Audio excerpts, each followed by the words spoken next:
Hi students, welcome to lesson number 15 on the factors responsible for social mobility and the introduction for the lesson.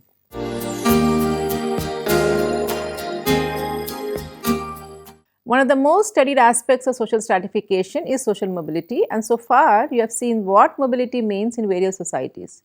And we look at some of the factors that have been identified as impacting social mobility in this lesson. Before we get started, there are a few things to keep in mind. To begin with, no theory of social mobility, since when we talk about factors of social mobility, we are implicitly talking about a theory which can be isolated from a theory of stratification or how society is constructed in general. To put it another way, the study of social mobility is inextricably linked to the study of social placement and recruiting. Secondly, while the following discussion will concentrate on factors that influence social mobility, it should not be viewed as a passive dependent variable. Social mobility or the lack thereof can have far-reaching effects for society and more especially social stratification. And this will be discussed in further depth at the conclusion of the conversation. Finally, there are disagreements among academics about what factors influence social mobility, and this particular lesson will take a look at some of the numerous approaches to mobility that have been used in the past. While social mobility has existed in all cultures, including the most closed societies such as India's caste system, it has been suggested that industrialization has considerably enhanced social mobility rates. And as a result, most mobility research has concentrated on the study of social mobility in industrial societies as well as the factors that influence mobility in those cultures. �ฤșηk, a Russian sociologist, was a pioneer in the study of social mobility, and according to him, there are some main elements that influence mobility in all cultures as well as secondary factors that are unique to specific societies at specific times. That is, he contends that no culture can be either entirely closed, denying all movement, nor completely open, because there are always barriers to mobility. He identified 4 key factors, that is, the demographic factor, parental and child talents, erroneous allocation of individuals in social positions, and most crucially, environmental change.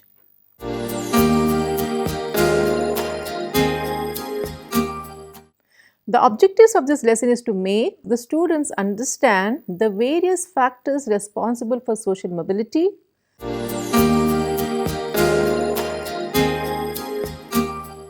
the demographic factor. The demographic factor is one aspect that impacts mobility in all civilization.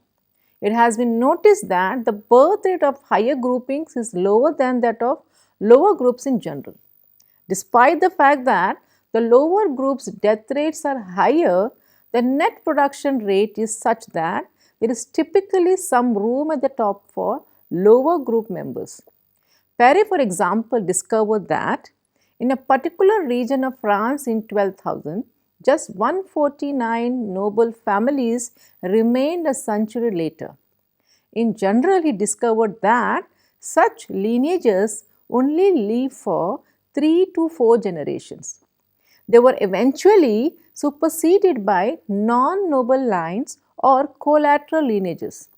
Similarly, Alice Inkeles attributed the unusually higher rates of mobility in the Soviet Union in the middle of the 20th century to the loss of lives in the war, which necessitated a high degree of movement.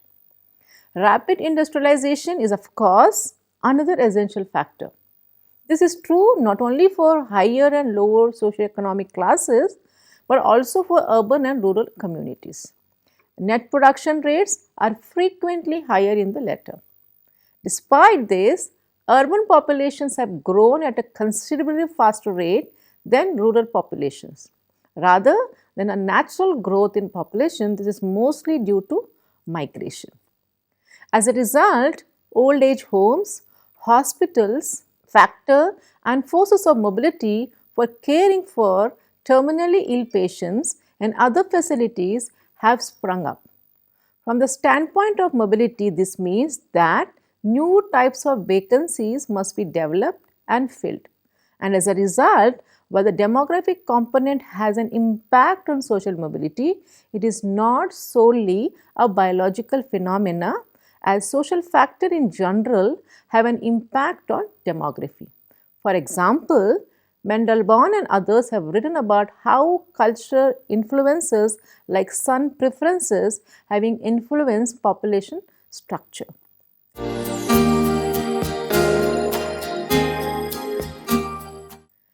Second factor is the talent and ability. Different people have considered talent and ability as qualities that contribute to social mobility in different ways. 𝗧𝗏𝗃 points out that in most cases, the abilities of parents and children do not match, and that in ascriptive society, children may not be as well fitted to their inherited status position as their parents. 𝗧𝗏𝗃 proposes a number of solutions to this challenge. Individuals may be forced to leave jobs for which they are unqualified due to public pressure. The incumbents may be able to prevent this by resigning, for example. According to Lipset and Bendix, there are constantly new sources of talent that must be absorbed in some way. Even in societies where social standing was inherited, there were always opportunities for brilliant individuals to rise through the ranks. And for Bloch example shows how individuals with military prowess may climb during feudalism's first age. Similarly, 𝗂𝗫𝗀 shows out in his study of social stratification that even in the rigorously hierarchical feudal system, there was room for people of low birth, even among the bonded, to aspire to prominence. Closer to home, a jagir was given as a token of gratitude for services provided. And according to Turner, he has labeled this type of movement as sponsored mobility as opposed to contest mobility, despite the fact that these terms were not coined with regard to pre-industrial types of mobility. While absorbing fresh talent may be difficult in communities with ascriptive social structure, even in open societies, it may not be easy. To put it another way, an achievement-oriented society may not be as open as it appears. It could be useful to mention Davis and Moore functionalist theory in this context. In essence, this theory asserts that roles in society are filled based on individual skill and training for various social positions. The differential compensation related to the most critical positions attracts the most capable. And as a result, society is able to employ its best human resources in the most critical roles. And as a result again, stratification is a tool for social placement and incentive. While this theory has appeal in terms of neatness and tightness, it can and has been subjected to basic critics. In the context of what we are talking about now, namely individual capacities, critics have pointed out that it's foolish to believe that even open societies, much less than the more closed ones, assign individuals to places based on ability. If not, overt forms of inequality such as caste or race, class of origin creates a system in which inequity is passed down from generation to generation. Inequality of opportunities means that even the most capable member of the less fortunate groups will not be able to succeed.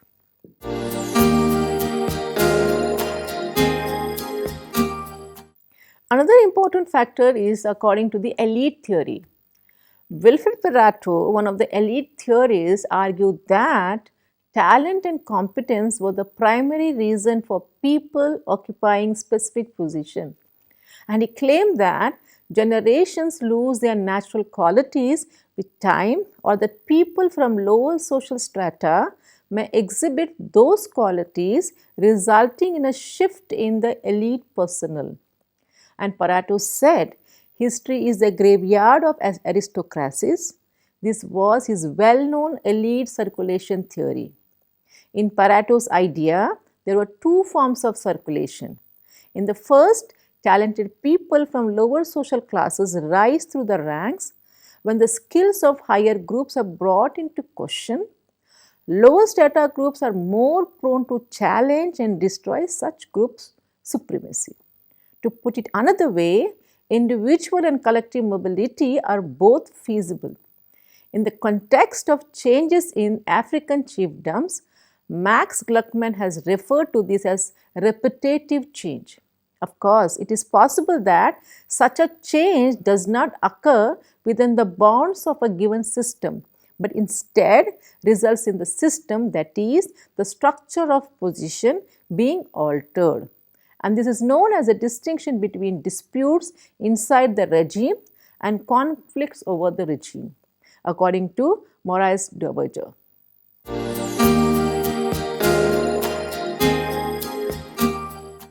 Other factor that influence is the change in the social environment. The changes in the social environment are the most crucial of all the aspects that 𝗧𝗏 considered important.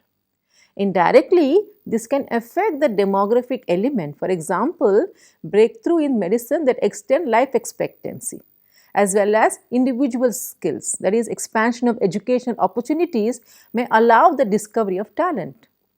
As a result, societal change is a fundamental determinant in mobility. Economic, social, political, legal, technical, and other changes all have an impact on social mobility.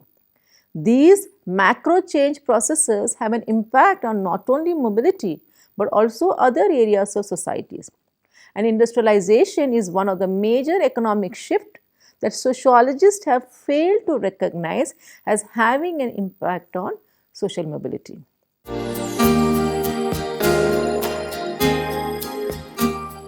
And another important factor is industrialization and mobility. Much of the mobility theory has focused on the relationship between industrialization and social mobility. One of the most popular theories in this subject attributed to is 𝗧𝗦𝗔𝗧 and 𝗵𝗵𝐷𝗧 is that modernization increases mobility above pre-industrial rates, and that once all countries have reached a given level of industrialization, their rates of social mobility are similar.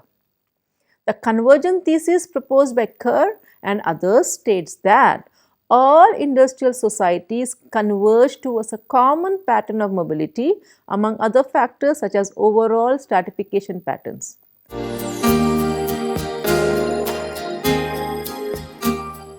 Now, let us discuss first the theory of 𝗧𝗦𝗔𝗧 and 𝗵𝗵𝐷𝗧.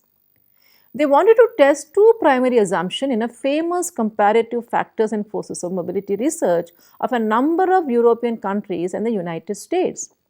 First, once a society has reached a certain degree of industrialization, it experiences higher rates of mobility than pre-industrial nations. Secondly, the widespread belief that the United States provides substantially more mobility options than European countries. Their findings supported the first hypothesis but contradicted the second. 𝗧𝗦𝗔𝗧 and 𝗵𝗵𝐷𝗧 identify key elements that influence social mobility in industrial economics, and these are changes in the number of available positions. Second, changes in the fertility rates that differ. Third, changes in the order in which occupations are ranked. And the next, the number of inheritable status position changes. And the fifth, modifications to legal constraints affecting possible prospects.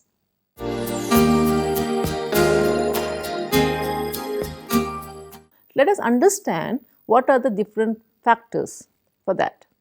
And the first one are the available vacancies. It is widely acknowledged that as a result of industrialization, the occupational structure shifted from agriculture to industry and then to services. With the move to industry, there is a surge in economic activity as well as rise in the number of job openings in society. And this has been proven in a number of cases. And one aspect of mobility is the migration of people from rural areas to cities to work in new factory positions. And this has both a geographical and a vertical component, as city jobs are typically ranked higher in prestige hierarchies than rural jobs. Other examples are also available, like new white collar positions such as those in the computer field are also created. All of these result in the expansion of number of available vacancies, and in this way then industrialization acts as a major factor generating social mobility.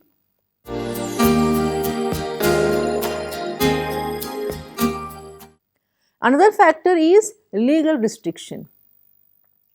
Changes in the political and legal environment can also help people move up the social ladder.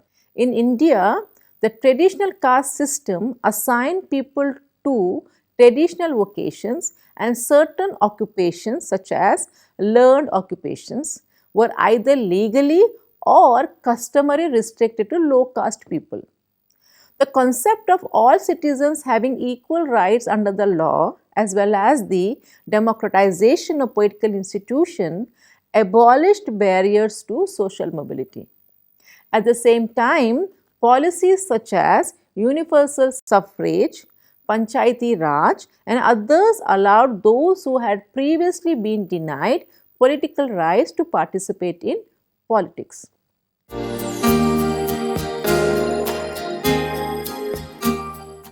Another important factor is the rank and position.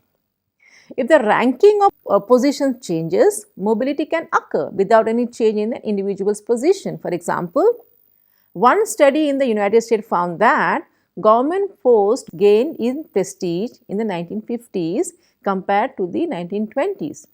As a result, government employees have been able to advance in their careers without changing employment. Of course, this could also lead to downward mobility. Some vocations would become less significant in society and economy as a result of the re-ranking, and persons in those positions would be downgraded.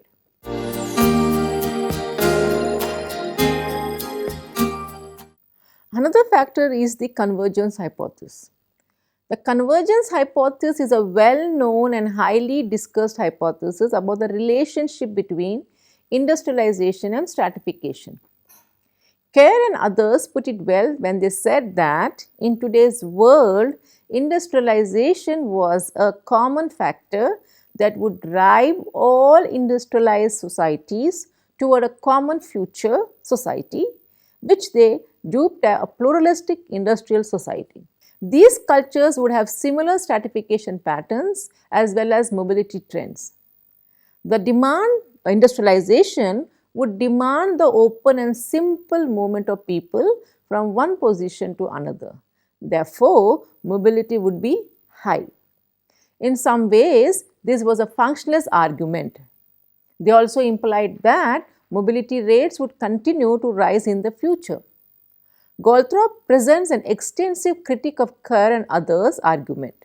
He references Miller's work, which reveals that there is a lack of convergence between the rates of migration of industrial civilizations, despite the fact that Miller used more data than Lipset and Bendix.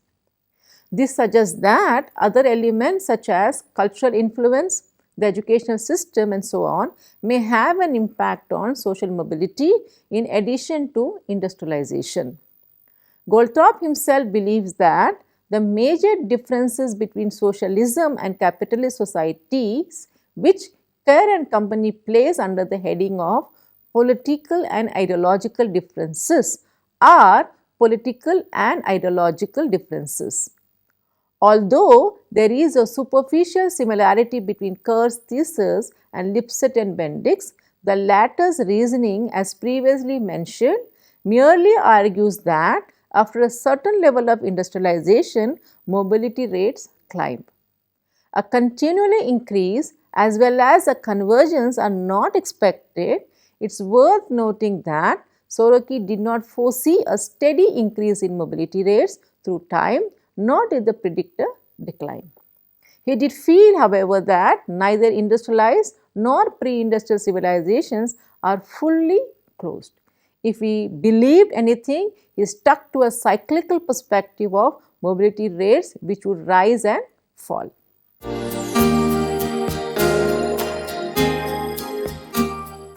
Now, what is downward mobility? So far, we have only been looking at how various kinds of changes have enabled people to become upwardly mobile. However, this is defined. The same argument has another side as well.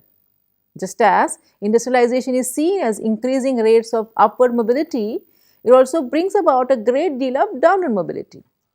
And the factors and forces of mobility downward mobility can occur because certain occupations have lost in prestige through a re-ranking of positions, and thus their occupants have moved down. In a number of cases, however, it may not merely be a case of demotion, but rather than those very positions cease to exist. So, this would be a case of structural downward mobility rather than circulation or downward mobility. If such terms can be used, for example, the coming of polyester and other synthetic fabrics in India has drastically reduced the demand for cotton. Coupled with a fall in global demand for Indian short staple cotton, many cotton farmers in India have had to face ruin. Some have turned to other crops, others to other occupations, and some have even committed suicide. So, with the coming of modern households, gadgets, for example, traditional occupations such as the washing of clothes can no longer employ so many people. What is of concern is not so much the loss of traditional jobs, which may have been quite demeaning to human dignity, as in the case of the tasks perforated by the lower caste in India, as that if no alternative sources of livelihood are offered, large sections of people may sink deeper into poverty. Unemployment, therefore, is a consequence or aspect of downward mobility.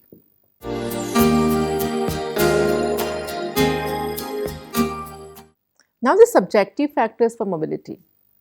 The preceding sections we focused on the numerous objective elements that influence social mobility from diverse viewpoints. Now, let us take a look at the subjective elements or the things that people want to be mobile. Obviously, we are talking about goals for upward mobility here. Of course, in many circumstances, mobility occurs involuntarily, as it does in the case of reclassification of jobs. But however, given person in identical situations, what motivates one to pursue mobility while others does not? Now, let us look therefore at some of the subjective factors of social mobility. So, individuals are more likely to be upwardly mobile than downwardly mobile. We may fairly infer the theory, factor and forces of mobility of the leisure class by Thorsten Veblen, who permits us to deduce that every stratification structure is inherently a source of mobility. This is because everyone's opinion of themselves is heavily influenced by what others think of them. So, individuals on the other hand will always strive to be well linked by their peers, and as a result they will aspire to positions the society considers valuable. And the process of Sanskritization demonstrates how a devotion to the caste system principle is a source of aspiration for upward mobility. However, as 𝗏𝗏 points out, while upwardly aspiring groups seek to join the higher groups, once there, they try to maintain their exclusivity. As a result, both processes of inclusion and exclusion coexist paradoxically in the caste system. This concept is comparable to Weber's concept of social closure, but returning to the main point, we may say that wherever there are value systems, dedication to those values will naturally provide motives for mobility. And Merton also written about the importance of social behavior being determined by the reference group. And he also claims that the person who wants to be mobile as a non-membership group as a reference group rather than his own. And as a result, the norms he adopts are deviant in the perspective of his own group. He calls this process as anticipatory socialization. So, individuals who are on the peripheral of their social groups for a variety of reasons may be subjected to this type of anticipatory socialization. And the process of Sanskritization, in which a caste adopts a lifestyle and habits of a higher caste and aspires to be recognized as higher in the hierarchy through time, might be used as an example.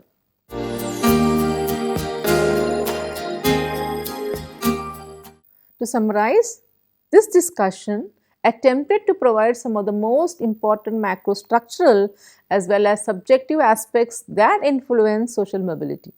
And at the same time, we tried to look at the elements that cause social mobility with a critical point. It has also been attempted to present different points of view in order for students to rebuild their own critical faculties. And for students who want to learn more, a short reading list is also being offered. Unfortunately, there isn't nearly as much empirical research in mobility in India as there is in the industrial world. Thank you.